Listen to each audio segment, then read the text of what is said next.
Hello, mga kamaster, maraming salamat po sa lahat ng tumatangkilik ng Number 1 Supreme Warrior. Paki-follow and subscribe mga master para sa mga susunod pang mga kabanata.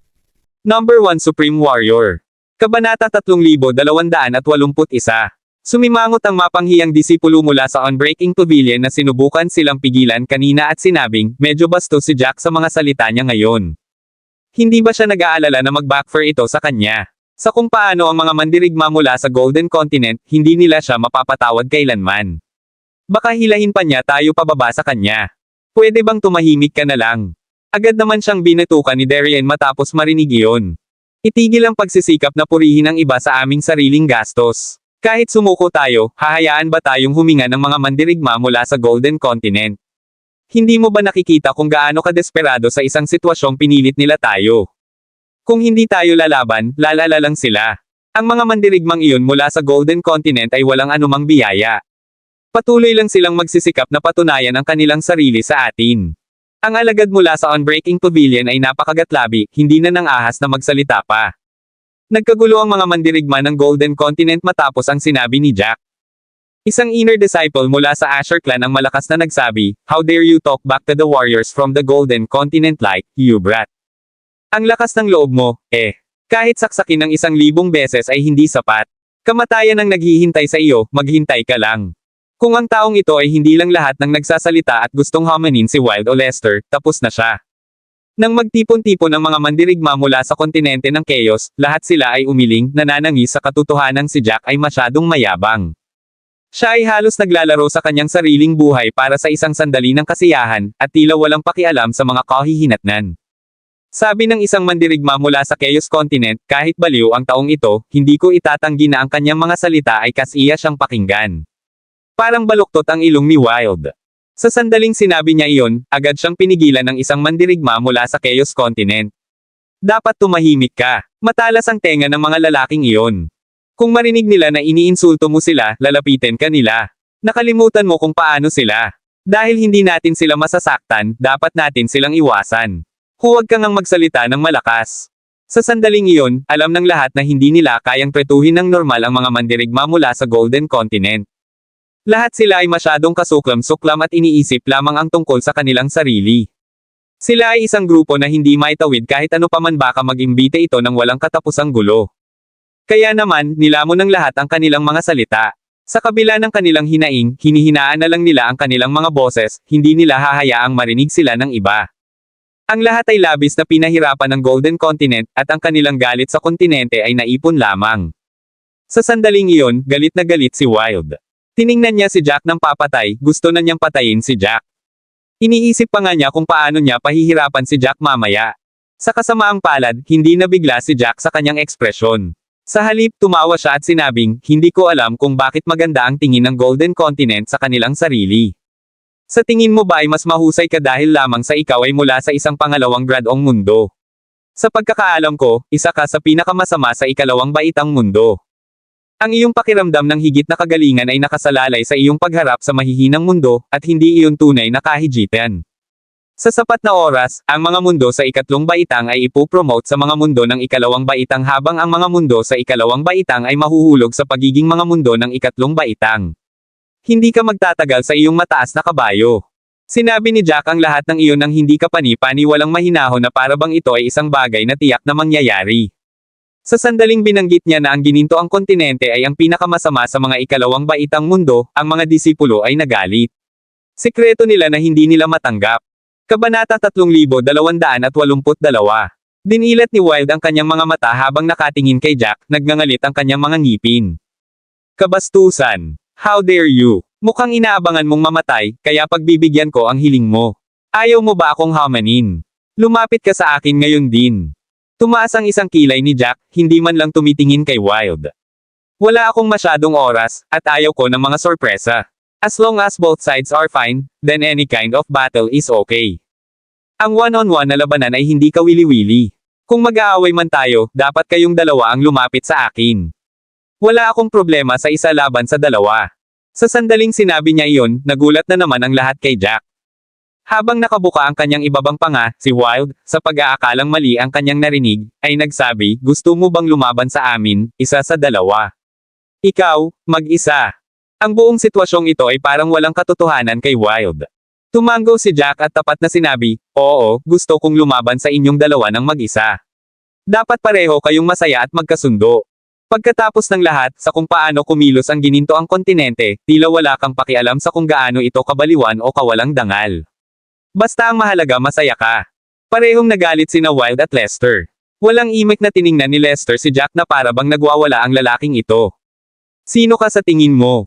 Kahit na ang pinakamataas na alagad mula sa aking angkan ay hindi maglalakas loob na magsalita ng ganoon. Ikaw ay isang mandirigma mula sa Hestia, ngunit nagsasalita ka na para kang isang hotshot. Medyo nakakalito, hindi ba? Pakiramdam ni Lester ay biro ang sinabi ni Jack. Ang kanyang kayabangan ay hindi nararapat. Napabuntong hininga si Jack, inaasahan na ang reaksyong iyon. Kinagat niya ang kanyang mga labi at nagpakawala ng isang mahinahong ngiti, hindi pinapansin ang mga hindi pagkakaunawaan at pangungutya ng iba. Walang makakapagpabago sa gusto mong isipin, pero isa lang ang dapat mong tandaan. Gusto ko pa ring umakyat sa Red Sun Monument, at wala akong oras na sayangin kayong dalawa.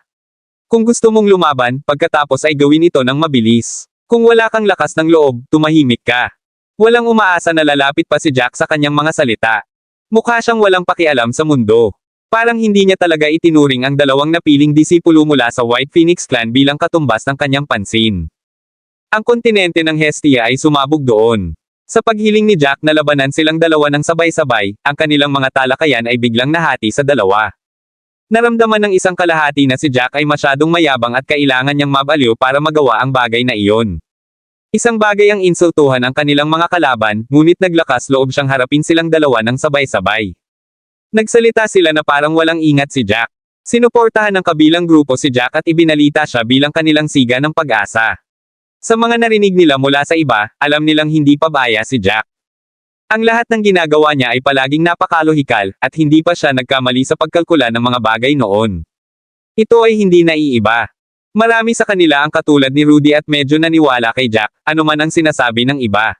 Bago pa man maproduce ang kinalabasan, pakiramdam nila ay mananalo si Jack at hindi gagawa ng anumang katangahan. Si Darien ay isa sa mga taong iyon. Bilang isang piniling disipulo mula sa Scarlet Pavilion, siya ang pinuno sa mga mandirigma mula sa Hestia na natipon doon. Sa pagkakataong iyon, nagulat siya sa ginawa ni Jack ngunit hindi nagduda kay Jack. Siya pa rin. Nagtiwala kay Jack. Malaki ang naging interes ni Darien kay Jack nang marinig niya ang mga nagawa ni Jack. Inutusan niya ang kanyang mga kapwa-alagad na tingnan ang lahat tungkol kay Jack. Nang malaman niya ang lahat ng ginawa ni Jack, hindi natitinag ang tiwala niya kay Jack. Nagsimulang kumilos muli ang mga disipulo mula sa Unbreaking Pavilion. Malakas na sabi ng isa sa kanila, baliw si Jack, tinawagan ko. Alam ba niya ang ginagawa niya? Sa tingin ba niya siya ang pinakamataas na disipulo ng isang Holy Grade clan? Naglakas loob siyang hamanin si Wild at Lester na mag-isa. Sa tingin ba niya ay wala silang silbi? Maaaring hindi man lang niya nagawang manalo ng dalawa laban sa isa, ngunit nag-aalok siya na labanan silang dalawa. Hindi niya alam ang lugar niya. Tingnan mo na lang kung paano siya pinagtatawanan ng lahat. Kabanata 3283. Isang napiling disipulo mula sa Unbreaking Pavilion ang nanunuya at sinabing, si Hestia ay minamaliit na nila sa simula, at ito ay magpapulalo pa nito. Patuloy nila tayong iniinsulto. Narinig ko lang na may nagsabi na ang kontinente ng Hestia ay may mga tanga. Ang aming sitwasyon ay walang katiyakan bago ito, at ngayon ito ay magiging mas malala. Ang lalaking ito ay mas masakit pa ang sasabihin niya, ngunit nang makitang nandoon pa rin si Rudy, nag-aalala siyang baka maalala siya ni Rudy sa pagpili ng mga salita. Kaya't nilunok niya ang kanyang mga salita, ngunit alam ng lahat kung ano ang gusto niyang sabihin. Ang sitwasyon ay isang awkward. Si Rudy sa una ay tahimik, ngunit nang ang lahat ay nakatutok sa kanya, hindi na siya nakaimik. Napabuntong hininga siya nang lumingon sa lahat ng nasa likuran niya. Pagkaraan ng ilang segundong katahimikan, sinabi niya, hindi ko hiniling na magtiwala ka sa kanya, ngunit maaari mong subukang ihinto ang pagbabawas ng mod. Nasabi ko na ito dati, si Jack ay hindi kailanman gumagawa ng anumang bagay na hindi niya tiwala sa sarili. Dahil sinabi niya ito, makikita niya ito. Dapat manahimik na lang ang lahat, o baka kailanganin mong pagdusahan ang mga kahihinatnan mamaya. Sa sinabi niyang iyon ay inayos ni Rudy ang kanyang katawan at mariing itinanim ang sarili sa lupa. Sa huli, naglakas loob lang silang pag-usapan si Jack kapag wala siya. Kung tutuusin, alam na nilang lahat kung gaano siya kalakas. Kahit na ang mga gumawa ng mga panunuya ay kinikilala na si Jack ay isang makapangyarihang karakter. Gayunpaman, hindi nila akalain na kaya pala ni Jack na tumayo ng isa laban sa dalawa. Pakiramdam nila ay may death wish na lang si Jack. Ang disipulong iyon mula sa Unbreaking Pavilion ay napaawang ang kanyang mga labi at malungkot na sinabi, masyado ka lang bulag na pananampalataya. Baka mainitin lang ang ulo niya ngayon at hindi niya ito pinag-isipan. Iniisip lang niya. Kumunot ang noo ni Rudy at matalim siyang tinitigan, malamig na sinabi, alam ko kung ano ang iniisip mo, ngunit huwag kang mag-alala, ang mga bagay ay hindi pupunta sa timog tulad ng iyong inaasahan. Kung matatalo si Jack, mabuti, ang iyong mga salita ay magandang pakinggan. Kapag natalo siya, ikaw ang malas. Ang lahat ng mga talakayan mula kanina ay pinigilan mula noon, at wala nang nang-ahas na magsalita ng masama tungkol kay Jack. Ang taong iyon ay natakot na tumahimik mula kay Jack. Tumalikod siya, nawala lahat ng tiwala niya.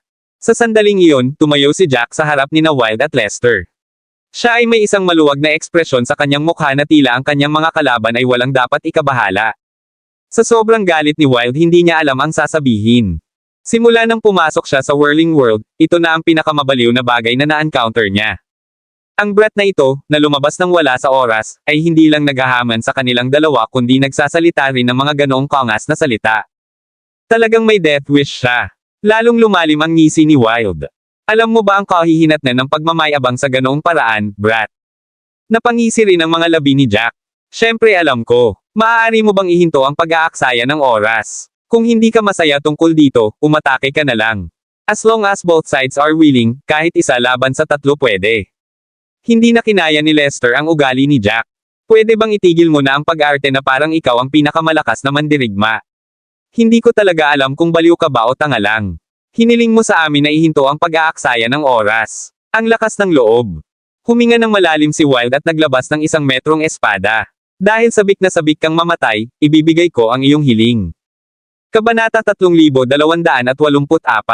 Ang gusto lang ni Wild ay mamatay si Jack sa isang nakakatakot na kamatayan.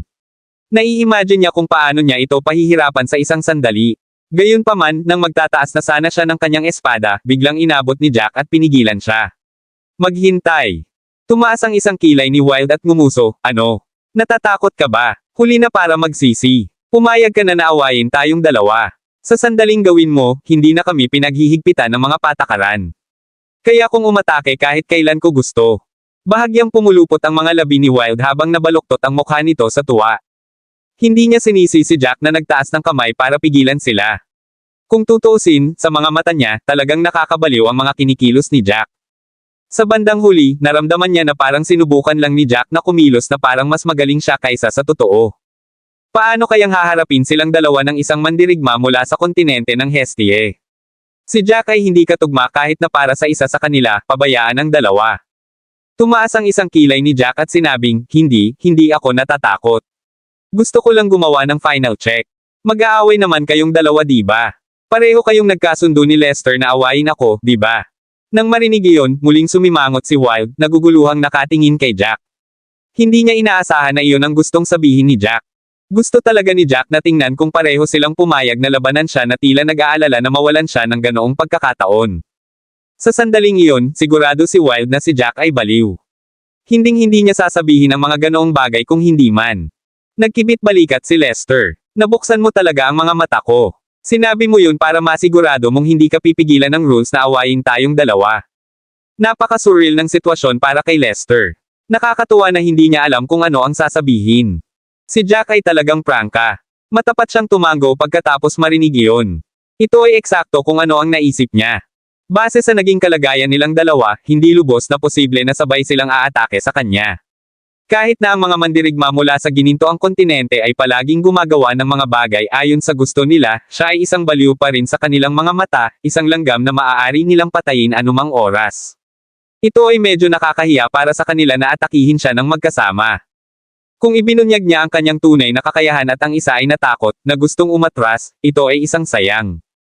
Upang maiwasang mangyari iyon, muling idiniin ni Jack ang mga alituntunin na napagkasundoan ng dalawang iyon na labanan siya ng buo.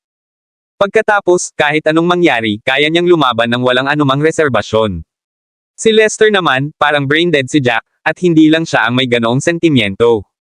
Lahat ng nakarinig sa sinabi ni Jack ay nag-isip din. Pakiramdam nila ay may malubhang karamdaman siya.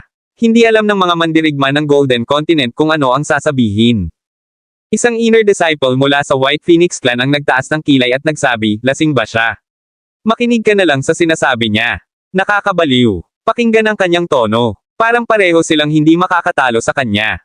Kahit lasing siya, kahit sinong matinong tao ay hindi magyayabang ng ganyan. Ang taong ito ay dapat na baliw lamang na mga taong dementado ang magsasabi ng ganito. Masiglang tumango ang isang mandirigma mula sa Golden Continent sa tabi niya. I think this guy must be crazy, too. Walang functional na tao ang gagawa ng kanyang ginagawa. Kabanata 3285. Halatang umasim ang panig ni Hestia Continent habang nilalamon sila ng pagdududa, hindi nauunawaan ang iniisip ni Jack. Sa sandaling iyon, sinabi sa kanila ng kanilang sentido komon na isa lamang ang mahirap harapin. Ang pakikipaglaban sa kanilang dalawa ay nag-iwan kay Jack sa isang malaking kawalan. Gayunpaman, nasa paligid pa rin si Rudy, at hindi sila nang ahas na maging walang ingat sa kanilang mga salita. Napilitan silang pigilan ang kanilang mga pagdududa habang tahimik silang tumingin sa Red Sun Monument. Ang Red Sun Storm ay patuloy na umaagos pababa, at sunod-sunod na alon ng enerhiya ang nagtago kina Jack, Wild, at Lester. Kalmado ang ekspresyon ni Jack. Ni ang Red Sun Storm o ang dalawang nauna sa kanya ay hindi nagawang iling ang kanyang katahimikan. Hindi na nakatiis si Wild, wala na siyang tiyan kay Jack. Gagamitin niya ang kanyang kakayahan para patunayan sa kanya kung gaano siya kabaliw sa kanyang mga salita at ugali. Galit na dagindong ang pinakawalan ni Wild habang hawak ang kanyang espada gamit ang kaliwang kamay. Bumuo siya ng sunod-sunod na selyo gamit ang kanyang kanang kamay, at ang hindi mabilang na mga seal ay nagkatawang tao na may masiglang kinang, na nagkinden sa likod ni Wild. Tatlong malabong figure ang tumigas, nakatayo sa likod ni Wild. Lumitaw sa likod ni Wild ang tatlong mukhang mabagsik na Diyos na may puting buhok na may malalaking pakpak. Nagpakita sila na parang mga Diyos na pinagkadalubhasaan ng buhay at kamatayan. Si Jack ay interesadong tumingin sa lahat, pinananatili pa rin ang kanyang kalmado. Isang napakalaking puwersa ang lumabas mula sa tatlong Diyos na iyon. Para bang ang taong nakatayo sa harapan nila ay isang mahinang baliw na pipigilan ng puwersa at mapipilitang lumuhod. Gayunpaman, hindi man lang nagtaas ng kilay si Jack sa kapangyarihan. Hindi ito nakaapekto sa kanya. Labis na sa galit si Wild sa mga sandaling iyon at walang pakialam sa maliit na detalye. Isa lang ang nasa isip niya, ang pawalan ng kakayahan si Jack bago siya dahan-daang pahirapan. Mamatay! Sigaw ni Wild. Hinawakan niya ang kanyang espada gamit ang kanyang dalawang kamay at umindayog patungo kay Jack. Ang tatlong bathala sa likod niya ay parang tinawag sila nang bigla silang lumukso, sumanib sa pamamaraang iyon, at sinugod si Jack. Ngumisi si Jack habang mabilis na nagbubuo ng mga seal. Agad na nabuo ang 60 soul swords at pinagsama sa isa. Ngumuso siya habang itinutulak ang kanyang mga kamay pasulong, ipinadala ang napakalaking soul sword kay Wild. Ang dalawa sa kanila ay hindi gaanong malayo, at ang mga diskarte ay naisakatuparan ng mabilis. Ang dalawang diskarte ay nagsalubong sa isa't isa, at sa isang pagsabog, ang puting glow ay nakipagsagupaan sa kulay abo, na bumubuo ng nakakabulag na mga guhit ng liwanag. Sa sandaling iyon, walang nakakakita sa nangyayari.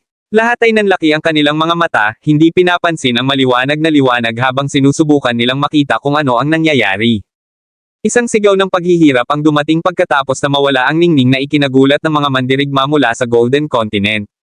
Ang boses ay pamilyar sa kanila. Makalipas ang ilang segundo, kumalat ang liwanag, at nagulat sila nang makitang bumagsak si Wild sa lupa. Nanginginig ang kanyang katawan, at nakabuka ang kanyang bibig. Para siyang nalason. Si Lester ang pinakamabilis na nag-react. Nang makita niya ang nangyari, agad siyang sumugod, tinulungan si Wild na makatayo sa lupa. Gayunpaman, sa sandaling tinulungan niya si Wild na bumangon, si Wild ay bumagsak lamang sa lupa, hindi nagagawang upang kontrolin ang kanyang katawan habang siya ay marahas na pumalpak. Kabanata 3286. Biglang nagpanik si Lester. Siya ang pinakamalapit kay Wild, at kitang-kita niya iyon kahit nakadilat ang mga mata ni Wild, pero malayo ang kanyang mga pupil. Halatang nawalan siya ng malay. Napaawang ang bibig niya nang lumabas dito ang hindi maintindihang mga daing. Walang tigil ang pagkibot ng kanyang katawan na para bang nasa sobrang sakit. Namumutla ang mukha ni Lester sa takot, hindi makapaniwala sa nangyayari. Kinurot niya ang sarili at naramdaman ang sakit, kaya alam niyang hindi siya nananaginip o naghahalusinate. Ang kanyang paghinga ay unti-unting naging magulo habang ang kanyang mga kamay ay patuloy na nanginginig. Sinubukan niyang tulungang bumangon muli si Wild ngunit nabigo pagkatapos ng ilang sandali. Maliban kung hinawakan niya si Wild, mahuhulog lang si Wild sa lupa. Gayunpaman, nasa panganib siya sa sandaling iyon at upang maiwasang masugatan si Wild, inihiga niya si Wild sa lupa. Dahan-dahang tumangala si Lester kay Jack, na nakatayo pa rin sa parehong lugar. Nawala na ang panghahamak sa mukha niya dahil napalitan ito ng takot. Kalmado ang ekspresyon ni Jack na parang walang ginawa. Habang tumatagal si Jack, mas natakot si Lester. Ano ka ba? Pasiga na tanong ni Lester. Kilala niya si Wild. Kahit na mababa ang tingin ni Wild kay Jack, hindi siya nagpapigil. Gayunpaman, si Wild ay hindi pa rin tugma kay Jack. Siya ay hinarap sa isang pag-atake at nasugatan ng husto hanggang sa nawala ng malay. Paanong hindi matatakot si Lester? Nagdududa pa siya kung saan nanggaling si Jack. Bawat mandirigma na nakakita sa nangyari ay napuno ng takot at pagkabigla. Ito ay ganap na nasira ang kanilang mga inaasahan. Si Wild, na inaakala nilang tiyak na mananalo, ay hindi kalaban ni Jack. Malubhang nasugatan ni Jack si Wild sa isang hampas lang, at nagsimulang manginig ang buong katawan nito. Nanlaki ang mga mata ng mga mandirigma mula sa Golden Continent habang nakatingin sa lahat ng hindi makapaniwala. Ito ay masyadong baliw.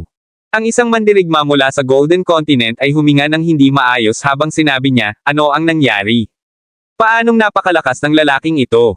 Gumagamit si Wild ng mas mababang Ultimate God Rank technique, ngunit hindi talaga siya katugma sa batang ito. Anong uri ng pamamaraan ang ginagamit ng taong ito? Maaari rin ba itong mas mababang Ultimate God Rank technique? Ang taong iyon ay nagsalita ng hindi kapani-paniwalang malakas, at narinig ito ng lahat. Isang mandirigma mula sa Chaos Continent ang sumigaw sa kanya ng may pang-aalipusta, kumusta ka na walang kaalam-alam? Kailangan mo ba talagang itanong yan?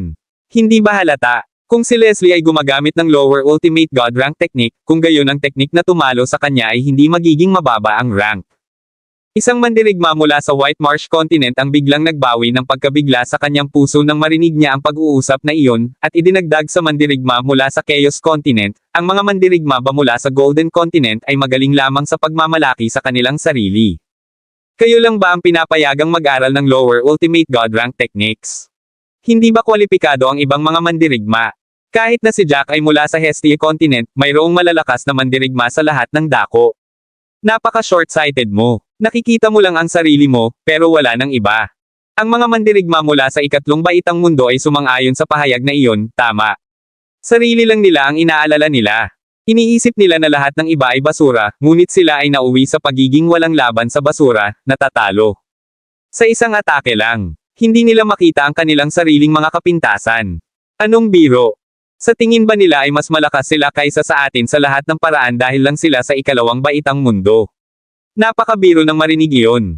Ang kanilang pag-iisip lamang ay malayo sa iba pang mga mundo.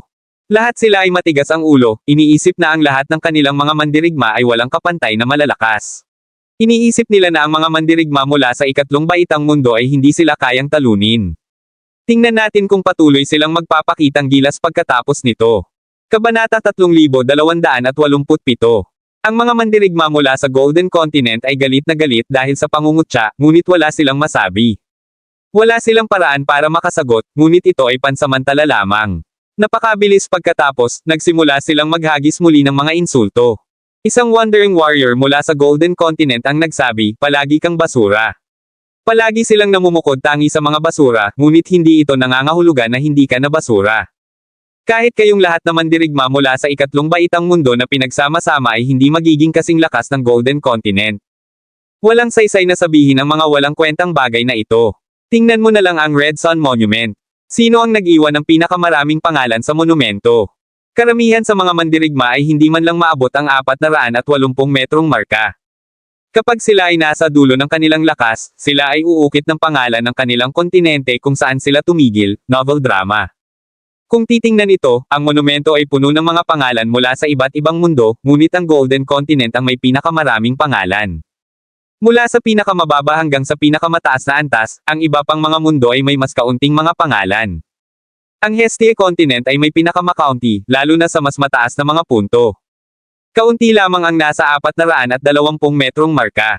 Ang pangkalahatang lakas ng mga kontinente ay kitang-kita mula doon. Sa sandaling sinabi iyon ng taong iyon, sumang-ayon ang iba pang mga mandirigma mula sa Golden Continent. Isang disipulo mula sa Asher Clan ang malakas na nagsabi sa mga mandirigma mula sa iba pang mga mundo, huwag na kayong magpakitang gila sa aming harapan. Kung magagawa mo, subukang ipakita sa amin ang iyong mga kakayahan at iwanan ang iyong mga pangalan sa mga lugar na mas mataas. Kung hindi, itigil mo ang iyong pangungutya. Gaya ng sinabi ng isa pang lalaki, ang pagkapanalo ni Jack ay nangangahulugan na mayroon kang isang natatanging figure sa pagitan mo. Laging may mabuting tao sa basurahan. Nang marinig iyon ni Rudy, nalaman niyang talagang nakakainis ang mga mandirigma mula sa Golden Continent. Nagtaas siya ng kilay at biglang sumigaw, "You should stop talking about all of this." Nawala si Wilde, at halos wala na siyang buhay. Nandyan pa si Leslie. Napakabilis, makikita mo kung ano ang mangyayari sa dalawang iyon na nanunuya sa Hestia Continent ng mas maaga. Sa sandaling iyon, ang mga mandirigma mula sa kontinente ng Hestia ay mataas sa espiritu. Kahit ano pa ang sabihin ng iba, sa wakas ay nakaganti sila. Tuwang-tuwa si Darian. Naikuyom niya ang kanyang mga kamao at namumula ang kanyang mga mata, masyadong emosyonal para sabihin ang kahit ano. Masyadong napahiya ang Hestia Continent kanina. Sila ay niloko at hinamon ng taong nanloko sa kanila. Niyurakan ang buong mundo nila. Si Darian ay nagdusa sa pagpapahiya ng ganoon. Naalala pa niya kung gaano kayabang si Wilde sa kanila. Isang inner disciple mula sa Scarlet Pavilion ang nagsabi, "Serves him right." Nagsalita siya na parang wala kaming halaga sa lahat bago ito. Sinabi pa niya na hindi kami karapat-dapat na tumabi sa kanila. Let's see how he can show off now. Hindi man lang siya makatayo. Tama na yan. Ang galing lang ni Wilde sa pagiging mayabang at walang alam. Naisip niya na walang sino man mula sa kontinente ng Hestia ang makakapantay sa kanya, at ngayon ay tapos na siya. Hindi siya basta-basta bibitawan ni Jack. Kabanata 3288. Hindi na narinig ni Leslie ang alinman sa mga diskusyon na nanggagaling sa ibaba dahil napuno na lamang siya ng takot ng mga sandaling iyon habang nakatingin sa kalmadong mukha ni Jack.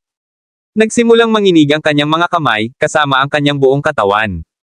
Para siyang himatayan anumang oras. Dahan-dahan siyang tumayo at tinitigan si Jack. Ilang beses siyang umubo bago siya naglakas ng loob para sabihin, "Jack, nagpapanggap ka lang kanina para makuha kami." Agad namang natawa si Jack nang marinig iyon. Madalas niyang narinig ang argumentong iyon. Malinaw na maikli ang paningin ni Leslie, iniisip na tiyak na mahina siya. Kapag napatunayan na ng katotohanan, sinabi ng mga taong iyon na siya ay kumikilos. Sabi ni Jack sa pagkagalit, "Nasabi ko na ba na mahina ako? Nasabi ko na ba na hindi ko kayo matatalo? I made everything so clear, pero akala mo nagyayabang ako. Ikaw ang hindi nagagamit ng maayos ang utak mo, tapos ngayon sinasabi mong nagpapanggap ako. Hindi ba sa tingin mo ito ay nakakatawa?" Nang marinig iyon, ang ekspresyon ni Jack ay may matinding panunuya dito, "Sino ka sa palagay mo? Bakit kailangan kong mag-artista sa harap mo? Sa tingin mo magiging walang hiya ako gaya niyong dalawa. Hindi pinapansin ang iyong katayuan para matupad ang iyong mga layunin." Namula ang mukha ni Leslie sa mga salitang iyon, hindi makasagot. Pakiramdam ng mga mandirigma mula sa ibaba ay napakatanga rin ng mga sinabi ni Leslie. Gaya nga ng sinabi ni Jack, hindi niya itinago kung sino siya at sinabi pa niyang kaya niyang panindigan ang dalawa. Gayunpaman, hindi naniniwala sina Leslie at Wilde na kaya ni Jack na gawin iyon. Naramdaman pa nila na parang may sira sa ulo ni Jack. Gayunpaman, nasasabi pa rin ni Leslie ang mga bagay na tulad nito. Parang nagbibiro. Nakataas ang isang kilay ni Jack habang nakatingin kay Leslie, "Huwag mo masyadong isipin ang sarili mo. Langgam lang kayong dalawa sa harapan ko. Kayo ang nag-isip na kayo ay kakaiba. Ngayon, daranasin mo ang kahihinatnan ng iyong mga aksyon. Huwag mong sisihin ang iba." Huminga ng malalim si Leslie nang makailang hakbang paatras. Gusto niyang takasan ang 180 metrong lugar para hindi siya ma-atake ni Jack, ngunit alam niya na hindi tanga si Jack. Nakikita ni Jack ang lahat ng kanyang ginagawa. Sa sandaling tumakbo siya, tiyak na sisulakay si Jack nang walang pag-aalinlangan. Kung may kakayahan pang lumaban si Wilde, baka nakatakbo na siya, pero si Wilde ay wala sa maayos na kalagayan na ang tanging magagawa niya ay ang kumikibot sa sakit. Hindi man lang siya makatayo, lalo pa siyang makipagtulungan laban kay Jack. Nagsisimula ng magsisi si Leslie na hindi sinalakay si Jack kasama si Wilde. Kung magkatrabaho silang dalawa, baka madaig nila si Jack. Kahit hindi nila mapatay si Jack, makakatakas man lang sila. Ang sitwasyon sa sandaling iyon ay ang pinakamasamang senaryo para sa kanila. Huminga ng malalim si Leslie habang sinisimulan niyang takutin si Jack, "You can't touch me. Kung titigil ka, maaaring ibagsak ang usaping ito dito. Kung papatayin mo kaming dalawa, hindi basta-basta kukunin ng Golden Continent. Siguradong hindi ka nila bibitawan. Ita-target ka sa lahat ng dako. Kung gayon, magiging parang daga ka lang kung saan ka man magpunta." Natawa si Jack matapos niyang marinig iyon na ikinatulala na naman ni Leslie. Matagal siyang nag-isip bago niya sinabi iyon. Sa isip niya, hindi man niya magawang mag-isip kaagad si Jack, kahit papaano ay medyo mag-alala siya kay Jack. Gayunpaman, talagang casual na tumawa si Jack. Parang wala siyang pakialam sa sinabi ni Leslie, at pakiramdam niya ay biro lang iyon. Napaawang ang labi ni Leslie habang umuungal, anong tinatawa-tawa mo? Sa tingin mo ba nakakatuwa yon? Kabanata 3289. Napangisi si Jack, talagang napakataas ng tingin mo sa iyong sarili. Sa tingin mo ba hindi ko iyon naisip bago ito? Simula nung inatake ko kayong dalawa, natural na naisip ko na to. Let me tell you honestly, wala sa akin ang Golden Continent. Saan sa tingin mo ito? Kahit na gusto mo akong patayin, kailangan mo ng kakayahan para gawin iyon. With the rules in place, hindi mo ako basta-basta mamadaliin. Magagawa mo lang akong ipaglaban ng mag-isa, na nag-iiwan sa akin ng walang pag-aalala. Mag-isa, wala sa inyo ang katapat ko. Sa sandaling sinabi niya iyon ay huminga ng malalim ang lahat. Kung si Jack ay hindi nagpahayag ng kanyang mga kakayahan, ang ibang mga mandirigma ay iisipin na si Jack ay baliw para sabihin iyon. Gayunpaman, wala silang masabi matapos makita ang aktual na kakayahan ni Jack. May karapatan nga siyang kumilos ng mayabang. Hindi naiwasang sabihin ng mga mandirigma mula sa Golden Continent, isang beses lang siyang nanalo, at nakalimutan na niya ang kanyang pwesto. Sinabi niya na walang sino man ang maaaring tumayo laban sa kanya mula sa Golden Continent. Masyado siyang mayabang. Si Leslie ay nireranggo lamang ng 32 sa White Phoenix Clan. May kabuuang 33 piniling disipulo sa White Phoenix Clan. Nasa likod ni Wild si Leslie. Sila ang pinakamahina na piniling mga disipulo sa angkan. Mayroon pa ring 31 alagad at wala sa kanila ang mahina. Alinman sa nangungunang 20 disipulo ay madaling talunin si Jack. Huwag isipin na ang isang maliit na tagumpay na tulad ng ibig sabihin nito ay magagawa ang anumang nais niya. Tama ka, si Wild lang ang tinalo niya. Maraming mandirigma ang mas malakas kaysa kay Wild sa Golden Continent. Kahit sa ibang mga mundo sa ikalawang baitang, ang mga mandirigmang iyon ay makakagawa ng pangalan para sa kanilang sarili. Masyadong mayabang ang lalaking ito. Hindi niya alam ang lugar niya. Tumingin si Nevada mula sa malayo, narinig ang ingay mula sa malayo. Matapos ang pagkawala ng ilang araw na nakalipas, siya ay lubhang naapektuhan. Kagagaling lang niya sa kanyang paghihirap nang dumating siya sa Red Sun Monument, nagpaplanong gamitin ang monumento para patunayan ang kanyang sarili. Palakas ng palakas ang mga pagtatalo. Ginawa niya ang pangalang Jack sa lahat ng narinig niya. Sa sandaling marinig niya ang pangalang iyon, parang isang pako ang marahas na tumama sa kanyang puso, na nagparamdam sa kanya ng hindi kapani-pani walang sama. Bigla siyang nagmulat ng mata at sumugod sa crowd. Nakatagpo siya ng kakilala niyang kapwa-alagad at tinanong niya kung ano ang nangyari.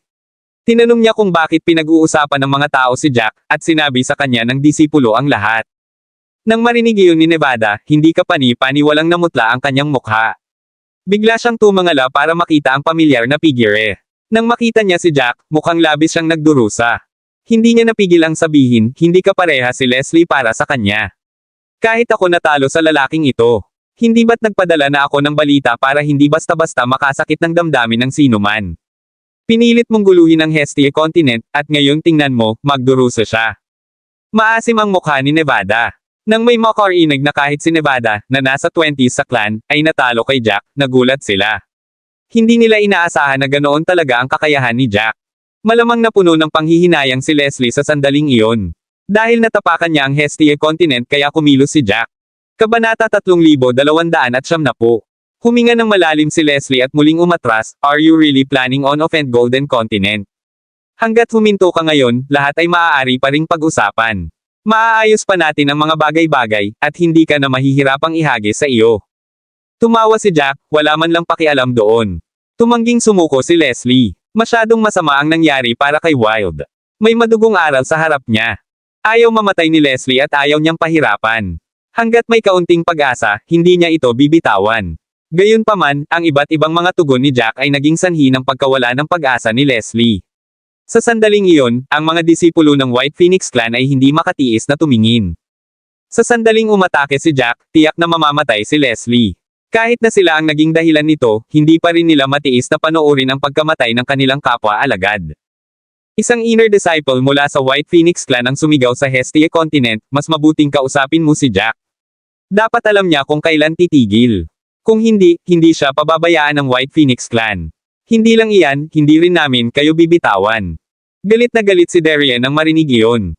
Masyadong kasuklam-suklam ang mga taong iyon. Sila ang mga walang hiyang yumuyurak sa dignidad ng Hestia Continent, ngunit sinubukan nilang takutin ang iba kapag hindi sila manalo.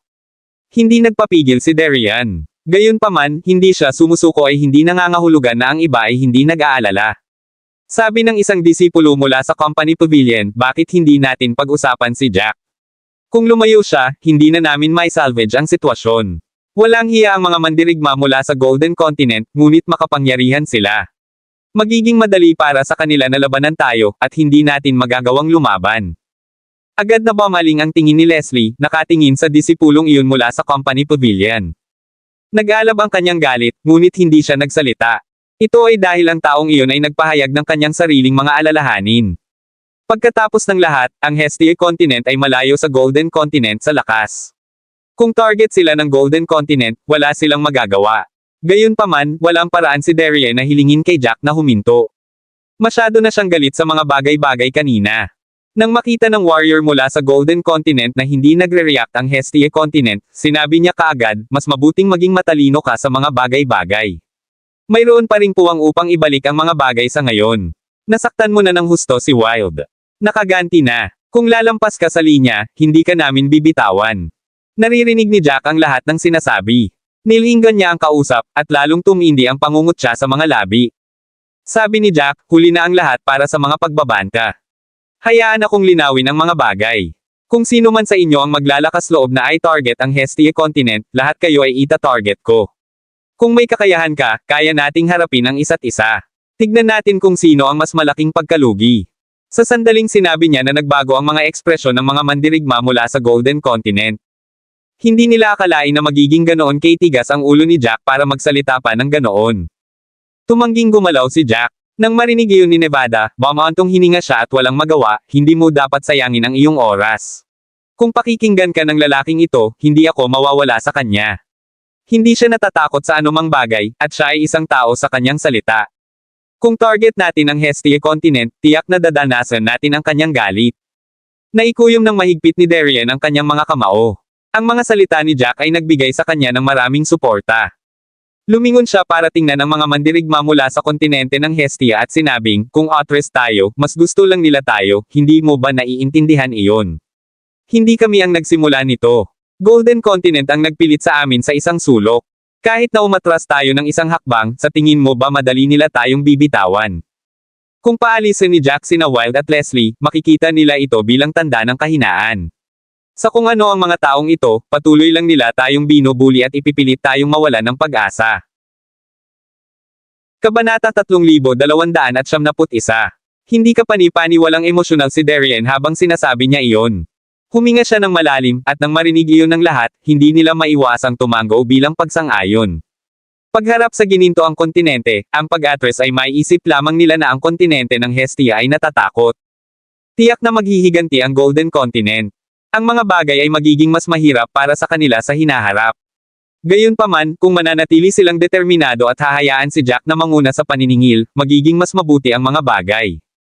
Hindi bababasa, ang mga mandirigma mula sa Golden Continent ay mag-iisip tungkol sa mga kahihinatnan bago subukang ibagsak ang mga ito. Nang mga sandaling iyon, nababaliw na si Leslie. Napagtanto niya na walang silbi ang lahat ng sinabi niya. Hindi niya magawang indayog si Jack. Ayaw nang mag-aksaya ng panahon ni Jack. Malamig niyang tiningnan si Leslie habang nagbubuo muli ng mga seal gamit ang kanyang mga kamay. 60 kaluluwang espada ang nabuo sa isang iglap, lumulutang sa harap ni Jack. Ang mga espadang iyon ay walang anumang pagbabago sa enerhiya. Para silang isang sinaunang balon, ngunit walang nang ahas na tingnan sila ng mababa. Tinalo pa ng kapangyarihang ipinakita niya ngayon si Wild. Sina Wild at Leslie ay parehong nag-practice ng Nine Cloud Annihilation Technique, at ang pamamaraan ay itinuturing na mabuti sa White Phoenix Clan. Ilang napiling alagad ang gumamit ng pamamaraang iyon, at isa na rito ang Nevada. Ang Nevada ay mas malakas kaysa sa kanila, na nagre-rango sa ika-27 pwesto. Gayunpaman, hindi pa rin siya sapat para harapin si Jack. Walang magawang umiling si Nevada. Nang makita niyang aatake na naman si Jack, alam na niya ang naghihintay kay Leslie. Nanlamig ang buong mukha ni Leslie. Sa sandaling iyon, wala siyang masabi. Matapos ang maikling katahimikan, bigla siyang tumalikod para tumakbo. Isa lang ang nasa isip niya sa sandaling iyon, ang subukang tumakbo. Mamamatay siya kung mananatili siya. May humahampas na hangin sa tabi niya. Ang kanyang bilis ay lubhang nabawasan salamat sa Red Sunstorm, ngunit hindi niya iyon pinansin. Sa sandaling iyon, naramdaman niya ang puwang sa likod niya na naging hindi matatag, na parang may pumihit. Tumingin siya sa likod at nanlaki ang mata. Laking gulat niya nang mapansing nasa likuran na niya si Jack. Ang espada sa kamay ni Jack ay nakatutok mismo sa kanyang likod. Bago pa man siya makasigaw ay tumagos na ang espada sa kanyang likuran. Ramdam sa kanyang isipan ang sakit ng pagkawatak-watek ng kanyang kaluluwa. Binasag nito ang lahat ng kanyang katinoan. Ni hindi niya maiikot ang tunay na enerhiya sa kanyang katawan nang bumagsak siya sa lupa. Sa isang putok, hinampos niya mismo ang Red Sun Monument, dumura ng dugo at nasa masamang kalagayan. Dahan daw ang bumaba si Jack, malamig na nakatingin kay Leslie, akala mo ba makakatakbo ka? Wala na siyang balak na umatake ulit dahil ang sakit ng pagkawatak-watek ng kaluluwa ng isang tao ay ang pinakamasakit na parusang mararanasan ng sinuman. Si Jack ay sadyang pinabagal ang Destroying the Void, gamit ang enerhiya upang dahan-daang kainin ang kanilang mga kaluluwa. Si Leslie ay nagsimulang gumulong sa lupa, umiiyak sa matinding paghihirap. Nang makita iyon ng lahat, nakaramdam sila ng panginginig sa kanilang likuran. Hindi man nila alam kung ano ang pinagdadaanan ni Leslie ay parang sobrang sakit. Kung hindi, walang paraan na si Leslie ay gumulong ng walang isip sa lupa ng ganoon. Napangiti si Jack sa mga labi, hindi kita agad papatayin. Tulad ng kung paano mo pinahirapan ang mga mandirigma mula sa kontinente ng Hestia kanina. Marami pa namang oras. Unti-unti mo na itong may enjoy. Pagkasabi noon ay tumalikod na siya at nagpatuloy sa pag-akyat sa monumento, hindi pinansin sina Wild at Leslie. Kabanata 3272. Sa sandaling iyon, lahat ay may kaakit-akit na hitsura sa kanilang mga mukha. Nakatitig sila ng nanlalaki ang mga mata habang patuloy na gumugulong si Lester sa lupa. Napatingin din sila kay Wild na nakakunot noo lang sa lupa. Pareho silang hindi nakapagbitaw ng kahit isang salita. Gayunpaman, ang mga mandirigma sa ibaba ay maaaring isipin ng lahat kung ano ang kanilang nararanasan. Ito ay tiyak na sakit na tumusok sa kanilang mga buto. Kung hindi, walang paraan na sila ay pahirapan hanggat hindi sila nagkakaganyan. Ang mas mga duwag na mandirigma ay natakot lahat na ang kanilang mga mukha ay namutla. Tinapin nila ang kanilang mga bibig gamit ang kanilang mga kamay, hindi makapagsalita. Masyadong malupit ito. Kahit nagagawin ni na Wild at Lester ang lahat para sa kanilang kasiyahan, mayroon pa ring pagmamalaki sa kanilang dalawa. Kung kaya nilang kontrolin ang sarili nilang katawan o may natitira man lang sa katinoan, hindi nila hahayaang mapahiya ng ganoon. Dilat ang mga mata ng isang mandirigma mula sa Golden Continent habang itinuro si Jack at sinabing, aalis lang siya ng ganoon. Akala ko paghiwalayin ng lalaki ang dalawa. Hindi ako makapaniwalang iiwan niya lang sila para mamatay. Pagkasabi ng taong iyon ay walang magawa ang mga labi ni Nevada. Lumingon siya para titigan ang taong iyon, at sinabi sa mahinang boses, sa ngayon, mas masakit ang dalawa sa kanila kaysa mamatay lang. Dahil ganoon nga ang kaso, bakit niya sasayangin ang oras niya sa kanilang dalawa? Hindi mo ba narinig ang sinabi ni Jack? Paulit-ulit niyang sinasabi na gusto niyang gamitin ng epektibo ang kanyang oras. Ibig sabihin, pakiramdam ni Jack ay mas mahalaga ang kanyang oras kaysa sa pagpapahirap sa kanilang dalawa. Ang dalawa sa kanila ay higit na masakit kaysa sa anumang regular na pagpapahirap. Habang sinasabi niya iyon ay medyo nanginginig ang boses ni Nevada. Nagpapasalamat pa nga siya na nakalaban lang niya si Jack sa mga katangian nila noong attribute gamble, at hindi ito totoong laban. Sa huli, pinahiya lang niya ang kanyang sarili, ngunit hindi na kailangang dumaan sa anumang aktwal na pinsala. Tumangala si Nevada sa likuran ni Jack, nagpapasalamat sa kanyang swerte. Kung siya ay nasa Red Sun Monument sa halip, wala siya sa mas mahusay na sitwasyon kaysa kay Wild. Ang pag-iisip lang tungkol dito ay naging dahilan upang huminga ng malalim si Nevada. Gayunpaman, ang mga mandirigma sa paligid niya ay nagkakagulo. Umalis si Jack nang walang pag-aalinlangan matapos magawa ang kanyang layunin, hindi man lang tumitingin sa kanilang dalawa sa lupa. Anong uri ng tao ang makakagawa ng isang bagay na napakalupit? Ang isang mandirigma mula sa Chaos Continent ay napaawang ang kanyang mga labi at sinabing, hindi ako kasing lakas ni Jack. No wonder nagsalita siya ng ganyan kanina. Ang akala namin ay baliw siya, kami pala ang walang alam. Palagi siyang may plano. Sa totoo lang, si Wild at Lester ay sobrang kumpiyansa. Hindi man lang sila nag-isip kung bakit ang taong nakakaalam ng kanilang kakayahan ay maglalakas loob na haminin sila. Sila ay naging masyadong mapagmataas at hindi gaanong iginagalang ang sinuman.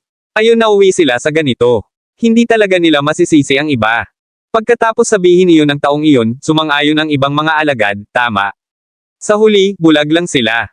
Akala nila ay hindi sila matatalo dahil lang sa Golden Continent. Kaya naman napunta sila sa ganoong estado. Kung naging maingat lang silang dalawa, hindi sana sila dumanas ng ganitong kakilakilabot na kapalaran. Walang mababago dyan. Hindi nila mabubuli ng ganoon ang Hestia Continent kung alam nilang may nakatakdang kapalaran para sa kanila. Ang pagsisisi ay walang ginagawa. Hindi mo na mababago ang nangyari. Kabanata 3293. Tulad ng pinag-uusapan ng lahat, isang mandirigma mula sa Golden Continent ang nagdala ng isang mahalagang gamot sa pagpapagaling kina Wild at Lester. Pagkatapos ng lahat, sila ay mula sa White Phoenix Clan at napakakilalang piniling mga disipulo. Walang paraan na maaari silang payagang gamulong sa lupa ng napakalungkot. Sinuri muna ng tao ang kanilang mga sugat, at pagkatapos suriin ang mga ito, nagulat ang tao nang mapagtanto na silang dalawa ay may mabigat na sugat sa kanilang mga kaluluwa. Ang kaluluwa ni Wild ay napunit na ng isang ikatlo, at ang natitirang 2/3 ng kanyang kaluluwa ay mahigpit na nakahawak, ngunit hindi nagtagal. Ang mga pinsala sa kaluluwa ang pinakamahirap, at si Wild ay nasugatan ng husto. Uminom man siya ng recovery pills, sayang lang. Si Lester ay nasa isang bahagyang mas mahusay na sitwasyon kaysa kay Wild, ngunit hindi gaanong. Ang kanilang mga pinsala ay nasa antas na kung saan walang makakapagligtas sa kanila. Kamatayan lamang ang naghihintay sa kanila. Ang mandirigma na sinubukang tretuhin si Wild ay tumingin ng walang magawa. May sumigaw ng malakas, ano pa ang hinihintay mo? Bakit hindi mo sila ginagamot? Walang magawang umiling ang taong iyon, ipinaliwanag ang sitwasyon. Nang marinig ng lahat na ang kaluluwa ni Wild ay napunit na, at kung magkano, ang mga mandirigma ng Golden Continent ay namutla. Pinanlakihan nila ang kanilang mga mata, at nawala ang lahat ng kanilang dating kayabangan. Napuno sila ng takot. Natakot sila. Noon lang nila nalaman na nagsanay si Jack sa Soul Attribute skill. Dalubhasa siya sa pag-atake sa kaluluwa. No wonder sobrang sakit ang nararamdaman nilang dalawa. Ito ay dahil ang kanilang kaluluwa ay napunit. Ang mga pinsala sa kaluluwa ay ang pinakamahirap gamutin, lalo na sa kanilang yugto. Maliban sa kamatayan, walang ibang resulta. Gaano man karaming mga table tas ang kanilang ininom, wala itong maitutulong. Sinabi ng isang disipulo mula sa Asher Clan na nanginginig ang mga labi, ginagamit talaga ng taong iyon ang katangian ng kaluluwa. Hindi nakakagulat na nangyari ito. Hindi ako makapaniwalang lumitaw ang gayong henyo sa isang mapanglo na sulok. Habang sinasabi niya iyon, nagpapasalamat pa siya na hindi niya sinaktan si Jack. Kung tutuusin, napakasama ng sitwasyon ni na Wild at Lester. Pinilit nilang tiisin ang sakit, dahan-daang naramdaman ang paghiwa-hiwalay ng kanilang mga kaluluwa. Hindi malayo ang kamatayan, at walang makapagliligtas sa kanila. Ito ay tunay na naghihirap. Ang mga mandirigma mula sa Golden Continent ay naging mas tahimik. Kahit galit pa sila kay Jack, walang nang-ahas na magsalita. Itinikom nila ang kanilang mga bibig, ngunit hindi ito nangangahulugan na gagawin ng mga mandirigma mula sa ibang mga mundo. Ang isang mandirigma mula sa White Marsh Continent ay hindi napigil ang magsabi ng malakas, bakit mo patuloy na ibinabagsak ang ibang mga mundo? Gaano man kasama ang Hestia Continent, isa pa rin silang tunay na mundo sa ikatlong baitang. Ang mga mundo sa ikatlong baitang ay may napakaraming mga henyo. Ang sino man sa kanila ay maaaring magdulot ng mga problema sa Golden Continent. Isa lang si Jack sa kanila. Masyadong mayabang ang Golden Continent kaya nangyari ito sa iyo. Ang mga bagay ay nasa yugto na, ngunit hindi mo man lang iniisip na magbago. Nararamdaman mo pa rin na walang paraan ang ibang mundo na magkaroon ng malalakas na henyo. Habang nagsasalita ang taong iyon, mas lalo siyang nagalit. Ang White Marsh Continent ay lubusang napigilan ng Golden Continent at patuloy na pinagalitan ng mga ito. Nais din nilang patunayan ang kanilang sarili ngunit hindi sila nagkaroon ng pagkakataon. Sa wakas ay tumayo na si Jack para sa kanilang lahat. Kabanata 3274. Gayunpaman, ang mga mandirigma mula sa Golden Continent ay tila walang pinagsisisihan. Nag-uusap sila tulad ng dati, pakiramdam na parang exception lang si Jack, at basura pa rin ang mga mandirigma mula sa mga mundo ng ikatlong baitang. Paanong matitiis ng mandirigmang iyon mula sa Golden Continent? Hindi lang ito ang White Marsh Continent, kahit ang mga mandirigma ng Chaos Continent ay hindi ito kayang tiisin. Ilan sa kanila ang nagsimulang sumigaw sa mga mandirigma mula sa Golden Continent, tulad ng sinabi ni Jack, masyado kayong mataas sa inyong sarili. Ang Golden Continent ay hindi kahit isang first grade na mundo. Isa kang hindi gaanong kahalagahan sa mga mundo ng ikalawang baitang. Kung bibigyan mo kami ng isa pang daang taon, ang Chaos Continent ay magiging pangalawang gradong mundo din. Mas malakas ka lang ng kaunti sa amin. Parang hindi ka ganoon kalakas. Gayunpaman, nagsasalita ka ng mayabang. Mukhang hindi mo natutunan ang iyong mga aralin. Wait lang kayo guys. Ang mas malalakas na mandirigma pa ang magsasabi sa iyo kung gaano ka katawa-tawa ang kinikilos mo. Ads by Pop Future. Tama na yan. Malinaw na tinapakan ni Jack ang lahat ng ito gamit ang kanyang mga kasanayan, ngunit tumanggi silang kilalanin na ang ibang mga mundo ay may hindi mabilang na mga henyo. Ang marinig lang ang kanilang pagmamataas ay parang isang biro. Para bang iniisip nila na sa Golden Continent lang mabubuhay ang malalakas, at ang ibang mundo ay maaaring mabuli sa gusto nila. Buksan mo lang ang iyong mga mata. Jack mula sa kontinente ng Hestia. Ang Hestia Continent ay nasa ibaba ng mga mundo sa ikatlong baitang, ngunit ang isang taong kasing lakas ni Jack ay umiiral pa rin. Walang paraan na ang White Marsh Continent at ang mga henyo ng Chaos Continent ay mas mababa kaysa sa Hestia Continent. Kahit na ang mga napiling disipulo mula sa mga banal na baitang angkan ay hindi katugma sa ating mga henyo. Ang mga mandirigma mula sa Golden Continent ay may hindi kapani-pani walang madilim na hitsura sa kanilang mga mukha. Ayaw nilang aminin na ang ibang mundo ay may mga henyo na maaaring makipagkompetensya sa kanilang sarili. Malaki ang magiging epekto nito sa kanila. Sila ay hindi kapani-pani walang mapagmataas, kaya hindi nila ito matatanggap. Gayunpaman, kahit na hindi nila ito matanggap, hindi nila maipahayag ang kanilang mga argumento ng ganoon kalakas. Pagkatapos ng lahat, sina Wild at Lester ay mapait na nakikipagpunyagi sa Red Sun Monument, naghihintay ng kamatayan. Hindi sila magiging kapani-paniwala. Bumantong hininga si Nevada at walang magawang sinabi, ang Red Sun Monument ay may parehong 180 metrong lugar at 360 metrong lugar upang labanan. Kung gusto nating mabawi ang ating dignidad, kailangan nating maghintay hanggang makarating si Jack sa 360 metrong lugar upang homanin siya. Magagawa lang nating isara ang lahat sa pamamagitan ng panalo doon. Ang mga salita ni Nevada ay nagsilbing paalala sa mga mandirigma mula sa Golden Continent. Nag-iisip sila ng mga bagay-bagay at sumang-ayon sa sinabi ni Nevada. Ang sitwasyon sa harap nila ay hindi magbubunga ng resulta kahit na sila ay patuloy na nakikipagtalo sa ikatlong baitang mundo. Napilitan silang maghintay ng susunod na pagkakataon para labanan si Jack. Kailangan nilang manalo ng nakakumbinsi kung gusto nilang maibalik ang kanilang dignidad. Nang marinig ng Hestia Continent ang sinasabi ng Golden Continent, biglang nawala ang kanilang kaligayahan kanina. Walang magawa ang isang mandirigma mula sa Campus Pavilion, kahit na napakalakas ni Jack para hamanin siya ng sinumang normal na tao, hindi rin mali ang aming mga alalahanin noon. Ang mga mandirigmang ito mula sa Golden Continent ay parang langaw na hindi mo maitaboy. Hanggat ang mga mata nila ay nasa iyo, ito ay hindi kapani-pani walang mahirap na alisin ang mga ito. Natalo sila sa 180 metrong lugar, ngunit naroon pa rin ang 360 metrong lugar, basta. Nakarating si Jack sa lugar na iyon, tiyak na hahamunin siya ng mga mandirigma ng Golden Continent. Sa sinabi niyang iyon ay hindi niya maiwasang maiyak sa kanyang puso. Hindi niya alam kung ano ang gagawin sa sitwasyon. Napabuntong hininga si Darien habang nakatingin sa likuran niya. Napansin niyang karamihan sa kanila ay baka sa mukha ang pag-aalala. Ang mga angkan na may sama ng loob kay Jack ay pansamantalang isinantabi ang kanilang puot. Alam na alam nila na si Jack ang kanilang kalasag at kanilang suporta. Kung nawala o nahulog si Jack, ito ay magiging kapahamakan para sa kanila. Kabanata 3295. Sa sandaling iyon, alam ng lahat ng may utak na hindi nila maaaring hayaang magtagal ang mga bagay ng ganoon.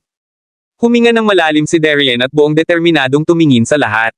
Panay at malakas ang boses niya, lahat, huwag mag-alala. Kailangan nating magtiwala kay Jack. Siya ay palaging isang tao na ginagawa kung ano ang sinasabi niyang gagawin niya. Siguradong naiisip niya ang pinag-aalala mo. Hindi naman siya nag-aalala, so bakit tayo? Ang magagawa natin ngayon ay pasayahin siya sa abot ng ating makakaya. Kahit ano pa ang sabihin ng iba, hindi tayo mabibigo. Nang marinig iyon ng mga mandirigma mula sa kontinente ng Hestia, nagkatinginan sila at natahimik ng matagal. Maya-maya, tumanggo silang lahat. Iyon lang ang tanging magagawa nila sa sandaling iyon. Maliban sa pagpapasaya kay Jack, wala nang ibang magawa ang sinuman sa kanila. Tumingin si Jack kay Darien ng may pasasalamat. Hindi niya inaasahan na ganoon kalaki ang tiwala ni Darien sa kanya. Malaki ang tiwala ni Rudy kay Jack dahil alam niya ang husay at ugali ni Jack pagkatapos ng mahabang pagsunod kay Jack. Hindi niya akalain na magtitiwala si Darien kay Jack kahit ngayon lang niya narinig si Jack. Tumawa siya at tinapik ang balikat ni Darien, mariing sinabi kay Darien, ikaw talaga ang puso ng Hestia Continent. Palagi kang gumagawa ng tamang pagpipilian. Isang mahinang ngiti ang pinakawalan ni Darien at umiling, napakalakas ni Jack, at palagi niyang ginagawa ang kanyang itinakda. Hindi naman sa tama ang pagpili ko, dahil lang talaga binigyan ako ni Jack ng malaking tiwala. Si Jack ay walang kaalam-alam tungkol sa kung ano ang pinag-uusapan sa ibaba. Kahit na gawin niya ito, hindi siya matitinag nito. Para sa kanya, ang Golden Continent ay hindi isang banta. Ang mga mundong magbabante sa kanya ay hindi bababa sa unang gradong mga mundo. Ang kanyang mga hamon sa hinaharap ay magmumula sa mga mundo ng unang baitang. Para kay Jack, ang nangyayari ay isang hindi kapani-paniwalang maliit na inis. Hanggat gusto niya, maaari niyang i-cross ito anumang oras. Wala namang magiging pananakot. Dahan-dahan siyang naglakad paakyat sa Red Sun Monument. Marahil dahil ang labanan kanina ay nag-iwan ng malalim na impresyon sa lahat, walang nang ahas na maglakad sa paligid ni Jack. Kaya naman, nakakuha siya ng napakalaking open space sa paligid niya. Hindi siya katulad ng mga mandirigmang iyon na mahilig magpasikat. Susubukan nilang umakyat sa Red Sun Mountain ng mabilis hanggat maaari upang patunayan ang kanilang mga kakayahan. Mabagal na naglakad si Jack, at matatag ang bawat hakbang. Para siyang umaakyat ng bundok. Sa wakas, dumating si Jack sa markang 360 metro. Sa sandaling humakbang siya sa lugar, nakaakit siya ng maraming tingin. Naka-cross arms ang ilan habang natutuwang nakatingin kay Jack. Iyon ay dahil alam nila na labis na nasaktan ni Jack ang bawat mandirigma mula sa Golden Continent. Sa kung paano kumilos ang Golden Continent, tiyak na hindi nila ito bibitawan ng madali. Hanggat may pagkakataong mabawi ang nawala sa kanila, aagawin nila ito. Kabanata 3296. Siyempre, alam na alam iyon ni Jack, ngunit wala siyang pakialam kahit ano paman. Hindi niya inistorbo ang pinag-uusapan ng lahat at kung may makakita man sa kanya. Hanggat walang humahadlang sa kanya, magpapatuloy siya sa pagsulong. Sa wakas, pagdating ni Jack sa lugar, isang lalaking nakaitim na nakadamit ang hamarang sa kanyang dinadaanan. Tumangala si Jack at nakita ang isang determinadong mukha. Tumaas ang isang kilay niya na walang gaanong ekspresyon sa mukha. Malamig na tinignan ng lalaki si Jack. Parang gusto niyang saksakin ng 1,000 beses si Jack. Ilang sandali ang lumipas at ayaw pa ring magsalita ni Jack. Sa huli, hindi naiwasang sabihin ng lalaki, "Jack, right. Hayaan mo akong magpakilala dahil malapit ka nang mamatay sa aking mga kamay. Kawalang galang kung hahayaan kitang mamatay ng walang ginagawa. Tinatawag akong Intet Kane. Isa akong napiling disipulo mula sa White Phoenix Clan, novel drama. Nawala sa iyo ang 2 piraso ng basurang iyon dahil kumpleto na silang basura. Huwag mong isipin na kaya mong magpakitang gila sa harap ng Golden Continent dahil lang sa hindi gaanong tagumpay na iyon." Nagtaas ng kilay si Jack. Si Intet ay halatang may masamang intensyon. Direkta niyang binasura sina Wild at Lester bilang basura. At least, pinili din silang mga alagad. Marahil ay masyadong halata si Jack sa kanyang blankong ekspresyon, at agad na naunawaan ni Intet ang iniisip ni Jack. Ngumuso siya at sinabing, basura lang silang dalawa. Walang ibig sabihin na madali mong maalis ang mga ito. Sila ay nasa huling 2 lugar kasama ng mga piniling disipulo. Sa aking mga mata, hindi sila naiiba sa mga panloob na disipulo. Nasa 15th place ako. I'm more than enough para harapin ka. Huwag mong isipin na hindi ka matatalo dahil lang natalo mo ang mga napiling alagad sa huling pwesto. Malaki ang pagkakaiba sa pagitan ng mga piniling disipulo. Maliban sa huling 2 piraso ng basura, ang bawat lugar ay mas malakas. Nang marinig iyon ni Jack, naisip na lang niya na masyadong nagsasalita si Intet. Gusto lang niyang patunayan kung gaano siya kalakas kumpara kina Lester at Wild sa pagsasabi ng lahat ng iyon. Gusto niyang hindi siya tignan ni Jack na naging dahilan ng pag-irap ng mga mata ni Jack. Natawa siya at sinabing, "Nakakatuwa ka. Wala man lang akong nasabi, at puro kalokohan ang binitawan mo. Sa tingin mo ba hindi ko masabi ang gusto mong sabihin? Nag-aalala ka na mababa ang tingin ko sa iyo, kaya gamitin mo ang iyong kakayahan para patunayan ito. Walang saysay na sabihin ang lahat ng iyon. Sa paningin ko, wala kang pinagkaiba kay Wild. Kahit na nasa ika-15 pwesto ka, mula ka pa rin sa Golden Continent. Maliban kung ikaw ay mula sa isang unang gradong mundo, ang iyong mga salita ay walang halaga." The moment na sinabi ni Jack na nagbago ang ekspresyon ni Intet. Sa sobrang galit niya ay bahagyang nanginginig ang mga kamay niya. Hindi siya makapaniwala na nainsulto siya ng ganoon kahit na ibunyag ang kanyang background. Napabuntong hininga si Intet habang tinitigan ng masama si Jack.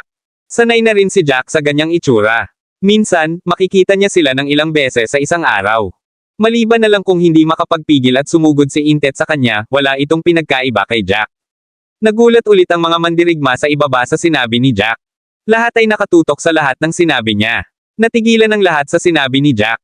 Sa kanilang mga puso, nagtataka sila kung paano patuloy na nagiging mayabang si Jack. Kabanata 3297. Sa pagkakataong ito, kahit ang Nevada ay hindi na nakatiis, itong Jack. Hinayaan ba niyang makuha niya ang kanyang panalo kanina? Talagang mababa ang tingin niya sa buong Golden Continent. Parang nasa ilalim niya ang buong kontinente. Napakayabang. Tama na yan. Ang lalaking ito ay tumatawid sa linya. Sa tuwing maririnig ko siyang magsalita, gusto kong putulin ang bibig niya.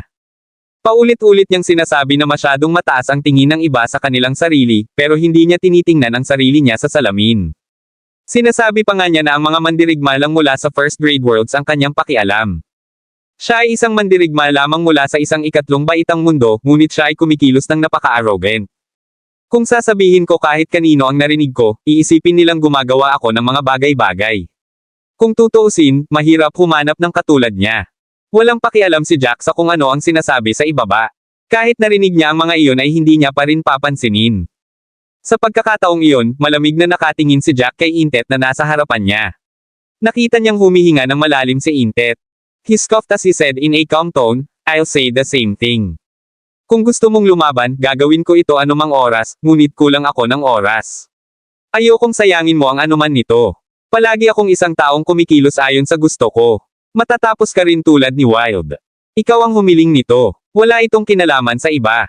Namula ang mukha ni Intet sa galit sa mga katagang iyon. Si Jack ay tumatawid sa linya. Kinagat niya ang kanyang mga ngipin at sinabing, "Brat, naging mabait ako sa iyo.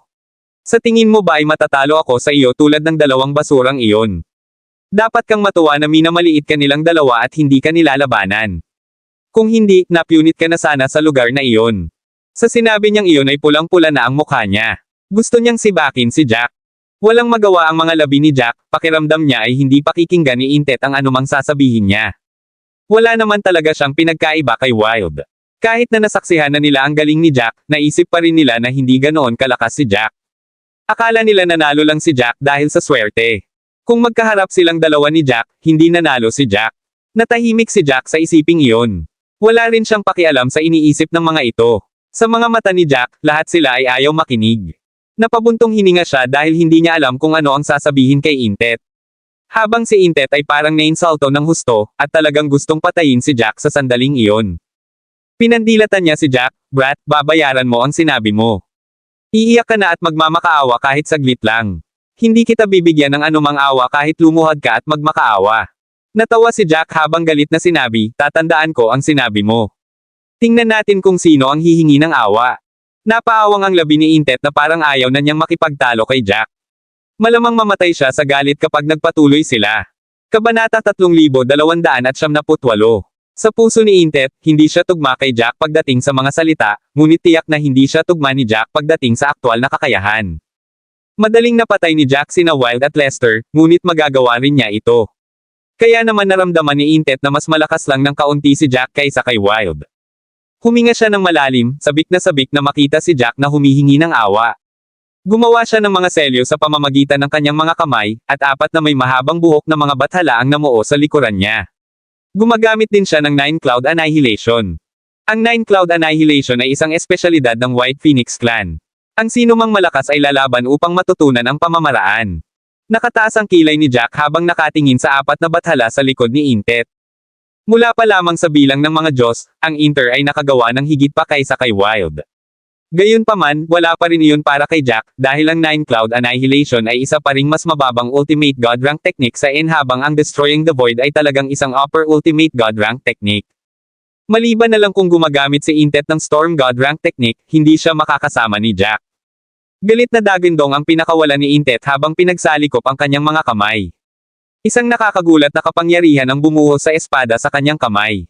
Nanlaki ang mga mata ni Intet, kitang-kita ang mga ugat nito, at sumigaw, "Mamatay." Habang nilalalas niya ang kanyang espada, ang puting slash ay naging 1 metro ang haba, lumilipad mismo kay Jack. Si Jack ay nagpakawala ng tawa, na hinuhusgahan na si Intet ay nasa ikalawang yugto na ng pamamaraan. No wonder na mayabang siyang magsalita. Marahil ay wala pang 10 disipulo sa yugtong iyon sa buong White Phoenix Clan. Sa totoo lang, hindi na ganoon katumpak ang mga napiling disciple ranking. Kung tutuusin, halos kalahating taon ng bukas ang umiikot na mundo. Ang mga ito ay mga henyo mula sa kani-kanilang mga mundo, galit na lumalaki pagkatapos pumasok sa whirling world. Kung may nangyaring panibagong laban sa ranking, tiyak na magkakaroon ng mga pagbabago. Maaaring nasa top 10 spot pa ang Intet. Ang pakikipaglaban kay Jack, labis na ipinagmamalaki ni Intet, ngunit hindi siya naglakas loob na maliitin si Jack. Kung tutuusin, alam niyang hindi nagpakita ng buong lakas si Jack kanina. Kaya naman, hindi nagpapigil si Intet. Nanlaki ang mga mata ng mga mandirigma mula sa Golden Continent nang makita nila ang tunay na kakayahan ni Intet. May malakas na nagsabi, ay nako. Kabisado na ni Intet ang 9 Cloud Annihilation sa ikalawang yugto. Siguradong mananalo tayo. Kahit na napag-aralan na niya ito ng lubusan, hindi pa rin ito makakapantay sa 60 Soul Swords. Bang! Nagkaroon ng napakalaking putok, at dalawang laslas ang nagsagupaan sa hangin. Ang hindi kapani-pani walang maliwanag na liwanag ay muling nagpalabo sa kanilang paningin. Walang makapagsasabi kung ano ang nangyayari, ngunit malabo nilang marinig na may sumisigaw sa paghihirap. Halos lumundag ang puso ng bawat isa sa kanilang mga lalamunan. Hindi man lang sila kumurap, nag-aalala na baka may makaligtaan sila. Ang nagniningning na liwanag ay tumagal lamang ng ilang segundo bago ito kumalat. Nakita ng lahat ang lahat sa harap nila. Napahawak si Intet sa kanyang dibdib, at dilat ang kanyang mga mata. Puno ng hindi makapaniwala ang kanyang mga mata habang bahagyang kumikibot ang kanyang mga paa. May malay pa siya, pero sobrang sakit. Ang tanging nagawa niya ay sumigaw. Kabanata 3299. Nakita ng lahat kung ano ang nangyayari, at ang lugar ay nahulog sa isang kakaibang katahimikan. Ang bawat mandirigma mula sa Golden Continent ay natigilan. Ito ay ang parehong resulta. Pati si Intet ay natalo. May mga nagsabi sa kanila na may kumpiyansa na matatalo lang ni Jack ang mga napiling alagad na mas mababa kaysa sa nangungunang 20 pwesto, ngunit sila ay sinampal sa mukha. Kahit na ang ika-15 pwesto na Intet ay hindi naging katapat ni Jack. Higit pa rito, ipinakita ni Inter ang kanyang buong kakayahan kanina. Malinaw na marami siyang napabuti. Naniniwala silang lahat na nasa top 10 na si Intet, pero hindi pa rin siya kalaban kay Jack. Siya ay pinatay pa rin ni Jack sa isang welga at hindi nila matanggap ang katotohanan. Medyo matatanggap pa rin nila ang huling natalong napiling mga disipulo, ngunit kahit si Intet ay natalo. Hindi sila makapaniwala. Pakiramdam ng ilan sa kanila ay ilang beses na silang sinampal sa mukha. Nakangisi si Jack habang nakataas ang isang kilay na tumingin kay Intet na nakakunot noo sa lupa. Kinokontrol niya ang Destroying the Void's power, hindi sinisira ang katawan ni Intet na nagpapahintulot sa kanya na manatiling may malay. Dahan-dahan siyang naglakad papunta kay Intet. Sa sandaling iyon, nanlaki ang mga mata ni Intet. Panay ang kibot ng kanyang katawan. Nang makita niya si Jack ay lalo siyang umiling. Binalot ng takot ang kanyang kamalayan, huwag mo akong patayin. Huwag mo akong pahirapan. Nakikiusap ako sa'yo. Huwag mo akong pahirapan. Kahit na kinokontrol ni Jack ang Destroying the Void para hindi lumunin ang kaluluwa ni Intet, unti-unti pa rin itong kinakain. Pinuno ng matinding takot si Intet dahil sa matinding sakit na nakatusok sa buto. Umaasa pa nga siya na papatayin siya ni Jack sa isang suntok. Sa sandaling iyon, ang dignidad ay wala. Hinihiling lang niya na sana ay pakawalan siya ni Jack at hindi mapunit ang kanyang kaluluwa.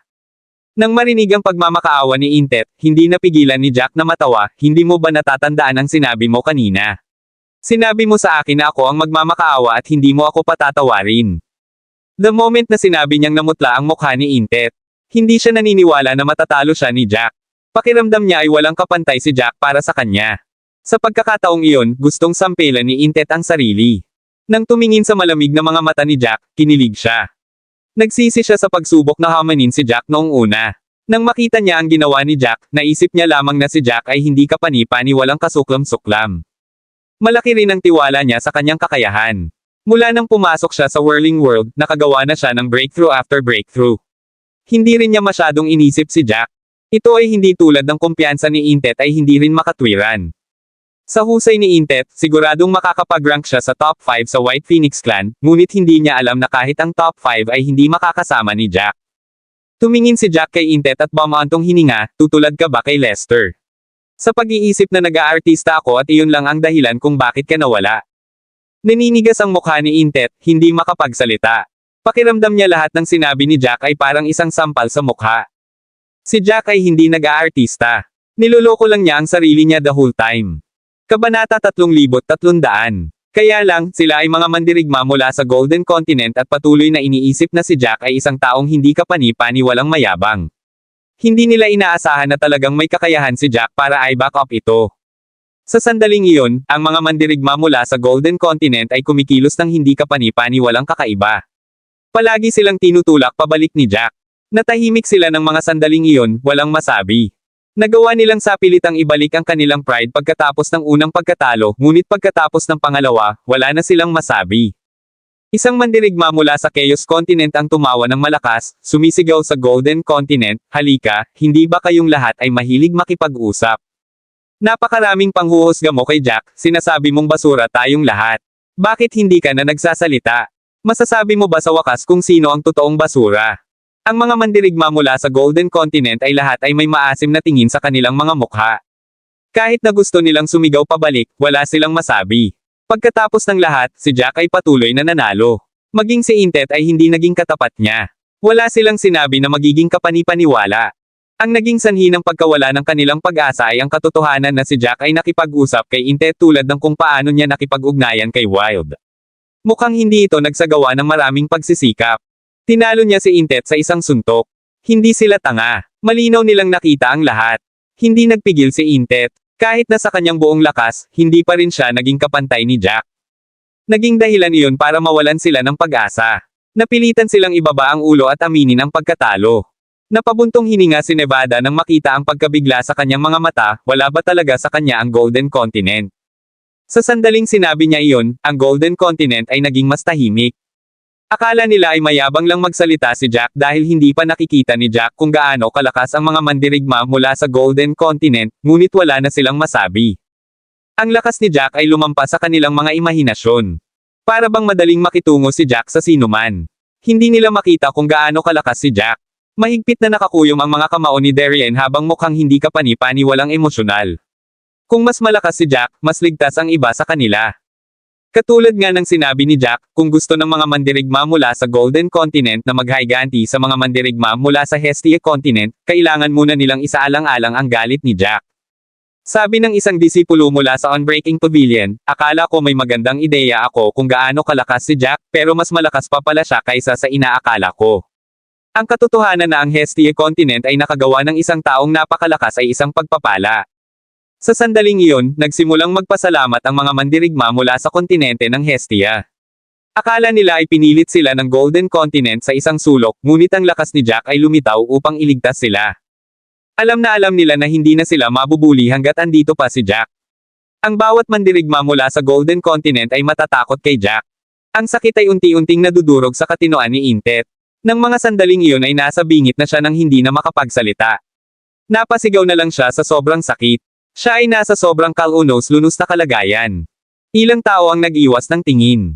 Ginamit ni Intet ang huling lakas niya para makiusap kay Jack, bitawan mo ako. Basta't binitawan mo ako, handa akong gawin ang lahat para sayo. Kahit ayaw mo akong bitawan, please patayin mo na lang. Ako, nagbitiw na si Intet sa kanyang kapalaran. Maaaring hindi siya pakawalan ni Jack, ngunit hindi bababa sa hindi niya kailangang mamatay ng napakasakit. Ang kanyang kaluluwa ay patuloy na nadudurog. Nanginginig ang kanyang buong katawan sa sakit ng kanyang kaluluwa na napunit. Maraming salamat mga kamaster sa walang sawang pagsusubaybay, isang like, share, and subscribe naman dyan mga kamaster. Abangan ang susunod pang mga kabanata.